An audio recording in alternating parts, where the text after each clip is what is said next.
Assalamualaikum warahmatullahi wabarakatuh. Kami dari kelompok 2. Saya atas nama Randi Prayuda dari kelas HI2. Saya atas nama Rizky Jinianto dari kelas HI3. Saya atas nama Asti Anana dari HI1. Saya atas nama Dian Putri Pratiwi dari HI2. Saya atas nama Nadia Fagdina dan kelas HI1. Saya atas nama Muhammad Khairul Rafi Al-Fauzi dari HI3. Saya atas nama Muhammad Arif Amiruddin dari HI1. Untuk memenuhi tugas mata kuliah dinamika kekuatan global, kami dari kelompok 2 mengangkat sebuah tema tentang dominasi kekuatan militer Amerika Serikat pasca Perang Dunia II. Mau tahu penjelasan lebih lanjut? Selamat menyaksikan.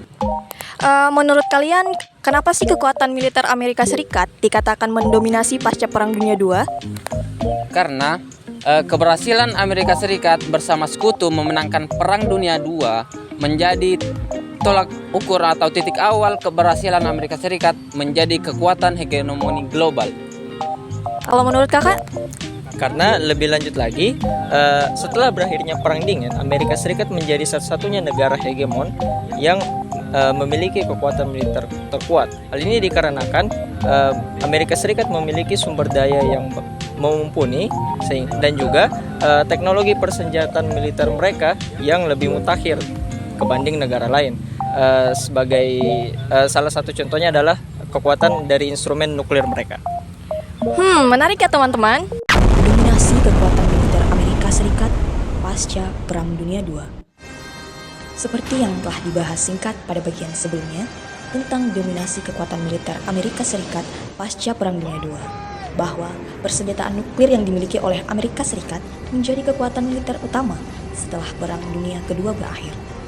Sehingga dengan demikian pembahasan utama pada kelompok kami meliputi bagaimana awal mula pengembangan nuklir di Amerika Serikat. Kemudian nuklir sebagai instrumen persenjataan Amerika Serikat termasuk pengembangan teknologinya. Serta kami juga akan meninjau dampak dari nuklir sebagai persenjataan Amerika Serikat terhadap negara lain. Dan bagian pembahasan terakhir ada pada pembatasan nuklir sebagai instrumen persenjataan. Awal mula pengembangan nuklir Amerika Serikat. Pengembangan program nuklir Amerika Serikat dimulai pada awal tahun 1940-an, terutama sebagai respons kepada kekhawatiran bahwa rezim Nazi Jerman sedang mengembangkan senjata nuklir selama Perang Dunia II. Program tersebut dikenal sebagai Proyek Manhattan dan menjadi salah satu proyek paling rahasia dan monumental dalam sejarah. Pada tahun 1939, fisikawan terkenal seperti Albert Einstein dan beberapa ilmuwan lainnya mengirim surat kepada Presiden Franklin D. Roosevelt memberitahukan kepada potensi bahaya bom atom yang dapat dikembangkan oleh Nazi Jerman. Surat ini kemudian mendorong pemerintah Amerika Serikat untuk memulai upaya penelitian dan pengembangan senjata nuklir. Sejumlah ilmuwan termasuk Robert Oppenheimer, Enrico Fermi, dan lainnya terlibat dalam proyek ini. Proyek Manhattan dijalankan dengan sangat rahasia dan melibatkan ribuan ilmuwan, teknisi, dan personel lainnya. Pada tanggal 16 Juli 1945, uji coba pertama bom nuklir diadakan di Alamogordo, New Mexico, yang kemudian dikenal sebagai Trinity Test. Bom tersebut kemudian digunakan pada bulan Agustus tahun yang sama dalam serangan terhadap Hiroshima dan Nagasaki di Jepang. Setelah perang berakhir, Amerika Serikat dan Uni Soviet memasuki Perang Dingin yang memicu perlombaan senjata nuklir antara kedua kekuatan tersebut. Hal ini mendorong Amerika Serikat untuk terus mengembangkan dan memperkuat kemampuan nuklirnya sebagai bagian dari strategi pengendalian dan pencegahan konflik dengan Uni Soviet. Program nuklir Amerika Serikat terus berkembang sejak itu dengan mencakup pengembangan berbagai jenis senjata nuklir dan sistem pengiriman, serta upaya untuk pengendalian dan pengurangan senjata nuklir melalui perjanjian internasional seperti Perjanjian Pengurangan Senjata Strategis dan Traktat Non-Proliferasi Nuklir. Nuklir sebagai instrumen utama dalam persenjataan negara Amerika Serikat. Senjata nuklir memainkan peranan penting sebagai keamanan nasional selama abad ke-20. Meskipun dalam pengembangan zaman, terjadi peningkatan pesat pada teknologi komunikasi, transportasi, hingga persenjataan. Akan tetapi, sejauh ini tidak ada konflik yang terjadi dalam skala besar semenjak berakhirnya Perang Dunia Kedua. Hal ini karena senjata nuklir merupakan instrumen yang paling merusak yang pernah diciptakan oleh manusia, sehingga penggunaan dari senjata ini dibutuhkan untuk pertimbangan yang lebih matang atau menjadi pilihan terakhir yang diambil oleh negara. Di sisi lain, juga senjata nuklir ini menciptakan stabilisasi pada hubungan antar negara adidaya. Meskipun demikian, perubahan geopolitik dan evolusi teknologi militer menunjukkan bahwa komposisi kekuatan nuklir menjadi kebutuhan utama dalam menghadapi ancaman maupun negara agresor. Kemudian, dalam konteks salah satu negara adidaya, senjata nuklir sejatinya telah menjadi sebuah kebijakan keamanan utama bagi Amerika Serikat selama lebih dari 50 tahun lamanya, yang mulai dari akhir Perang Dunia II hingga kepada akhir Perang Dingin. Terdapat salah satu kebijakan keamanan negara di Amerika Serikat yang mengatur tentang serangan balik secara besar-besaran dengan menggunakan instrumen senjata nuklir yang bertujuan untuk menghilangkan kemampuan musuh dan menimbulkan kerusakan yang lebih besar demi melindungi kepentingan nasional dari Amerika Serikat.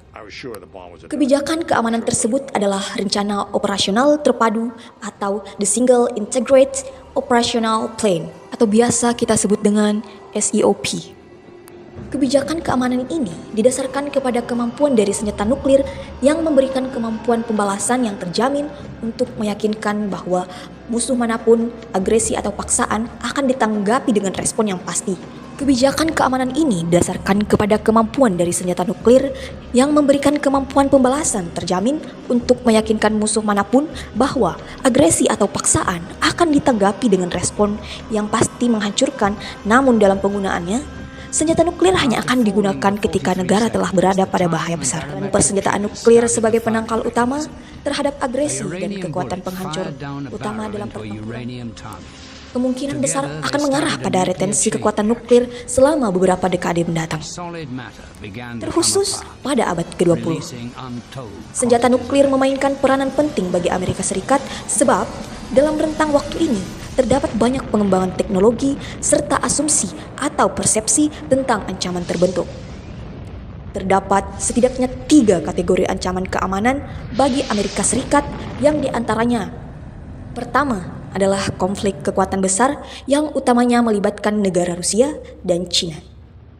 Kedua, konflik regional seperti potensi kekuatan nuklir dari Iran, Irak, dan Korea Utara.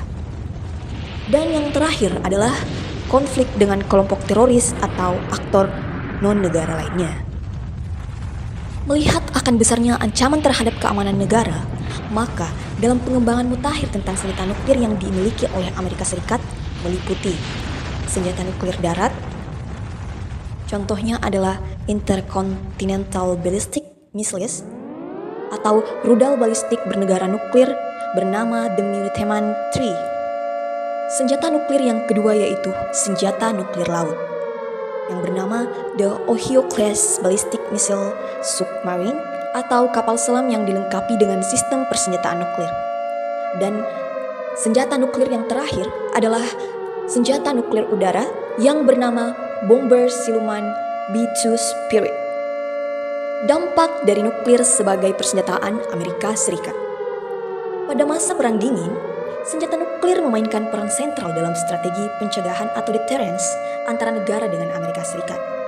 Doktrin utama dalam strategi ini adalah doktrin Mutual Assured Destruction yang kemudian menjadi dasar utama strategi pencegahan nuklir selama Perang Dingin. Mutual Assured Destruction sendiri menciptakan dinamika unik dalam hubungan internasional di mana negara-negara yang memiliki senjata nuklir harus mempertimbangkan potensi konsekuensi dari tindakan mereka, sehingga mendorong kehati-hatian dan upaya untuk menghindari konflik yang dapat memicu perang nuklir. Dengan kata lain, apabila terdapat salah satu negara yang meluncurkan serangan nuklir terlebih dahulu, negara yang diserang akan tetap memiliki kemampuan untuk melancarkan serangan balasan yang menghancurkan juga. Kemampuan saling menghancurkan inilah yang kemudian menciptakan situasi yang dikenal sebagai balance of terror, di mana negara-negara enggan untuk memulai perang nuklir karena konsekuensinya yang akan sangat berbahaya. Meskipun nuklir memainkan peran yang sentral dalam strategi pencegahan antara negara dengan Amerika Serikat, namun strategi deterrence ini ternyata justru menimbulkan dampak positif dan negatif. Dampak positif strategi deterrence. Yang pertama, mencegah perang nuklir skala penuh, di mana nuklir sebagai bentuk deterrence di era Perang Dingin berhasil mencegah terjadinya perang nuklir skala penuh antara Amerika Serikat dan Uni Soviet.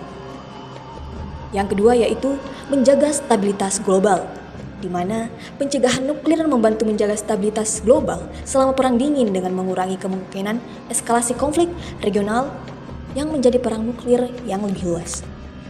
Kemudian, dampak negatif dari strategi deterrence. Yang pertama adalah dilema keamanan, di mana negara-negara yang tidak memiliki senjata nuklir pada saat itu akan merasa terancam oleh negara-negara yang memiliki senjata nuklir. Hutan akan serangan nuklir ini dapat mendorong mereka untuk mengembangkan senjata nuklir mereka sendiri sebagai cara untuk deterensi dan pertahanan diri. Hal ini pada gilirannya dapat memicu perlombaan senjata nuklir dan meningkatkan risiko proliferasi, di mana semakin banyak negara yang akan memiliki senjata nuklir juga. Dampak negatif yang kedua yaitu kecelakaan nuklir. Dalam hal ini, strategi pencegahan nuklir kemungkinan besar akan menghadirkan bahaya kecelakaan nuklir itu sendiri, di mana adanya kesalahan manusia atau human error dan kegagalan teknologi di pembangkit listrik tenaga nuklir atau selama penyimpanan dan transportasi senjata nuklir yang dapat menyebabkan bencana kemanusiaan dan lingkungan. Dampak negatif yang ketiga yaitu meningkatkan ketegangan dan ketakutan. Keberadaan senjata nuklir yang digunakan sebagai strategi deterrence pada masa Perang Dingin tentu telah menciptakan ketegangan dan ketakutan yang signifikan di antara masyarakat pada negara-negara di seluruh dunia. Dampak negatif yang terakhir adalah meningkatkan ketegangan dan ketakutan. Keberadaan senjata nuklir yang digunakan sebagai strategi deterrence pada masa Perang Dingin tentu telah menciptakan ketegangan dan ketakutan yang signifikan di antara masyarakat pada negara-negara di seluruh dunia. Pembatasan nuklir sebagai persenjataan atau proliferasi nuklir. Pada awal tahun 1960-an, penggunaan teknologi nuklir sebagai senjata semakin meluas. Oleh karena itu, tidak hanya Amerika Serikat saja, negara lain seperti Uni Soviet, Inggris, Prancis, dan China juga sama-sama telah berhasil menguji coba senjata nuklirnya. Bahkan, Presiden Amerika Serikat saat itu memprediksi bahwa akan ada 10 sampai 20 negara yang berkapasitas memiliki senjata nuklir. Hal ini tentu menjadi kekhawatiran di seluruh dunia, terutama pada negara-negara baru merdeka dan belum memiliki kemampuan untuk mengembangkan nuklir. Apalagi pada saat itu mereka dihadapkan oleh perang dingin yang bisa meledak kapan saja. Negara-negara di dunia pun berunding dan mencari solusi untuk mengurangi penyebaran senjata nuklir ini. Salah satunya adalah dengan membuat perjanjian atau konvensi yang kemudian disebut sebagai Non-Proliferation Treaty atau NPT. Perjanjian ini dibawahi oleh International Atomic Energy Agency atau IAEA. NPT mulai ditulis dan terbuka untuk ditandatangani pada 1968 di New York dan 2 tahun setelahnya, yakni pada tahun 1970, perjanjian itu mulai diberlakukan setelah diratifikasi oleh Amerika Serikat, Uni Soviet, Inggris, dan 40 negara lainnya. Kemudian pada tahun 1995 sudah terdapat lebih dari 170 negara yang meratifikasi perjanjian tersebut. Perjanjian NPT ini terdiri dari 3 pilar penting, yakni non-proliferasi, perlucuan senjata, dan penggunaan energi nuklir untuk tujuan damai. NPT juga memiliki 2 jenis keanggotaan, yakni Nuclear Weapon State dan Non-Nuclear Weapon State. Nuclear Weapon State terdiri dari negara-negara yang sudah terlebih dahulu memiliki senjata nuklir sebelum perjanjian ini dibuat, seperti negara Amerika Serikat, Uni Soviet, China, Inggris, dan Prancis. Maka dari itu, negara-negara tersebut diizinkan untuk memiliki dan memproduksi senjata nuklir untuk tujuan damai. Sementara itu, Negara yang bukan nuclear weapon state dilarang untuk memproduksi ataupun membeli kepemilikan senjata nuklir, serta terdapat protokol yang menindaklanjuti kepemilikan senjata nuklir oleh negara-negara yang tidak bertanggung jawab serta tidak berkepentingan dalam penggunaan senjata nuklir. Non-Proliferation Treaty berperan sebagai rezim nuklir yang bekerja dengan cara melaksanakan konferensi oleh negara peserta setiap 5 tahun sekali yang dimulai sejak tahun 1995. Terima kasih kepada attention kalian. Kami dari kelompok 5 undur diri. Wassalamualaikum warahmatullahi wabarakatuh.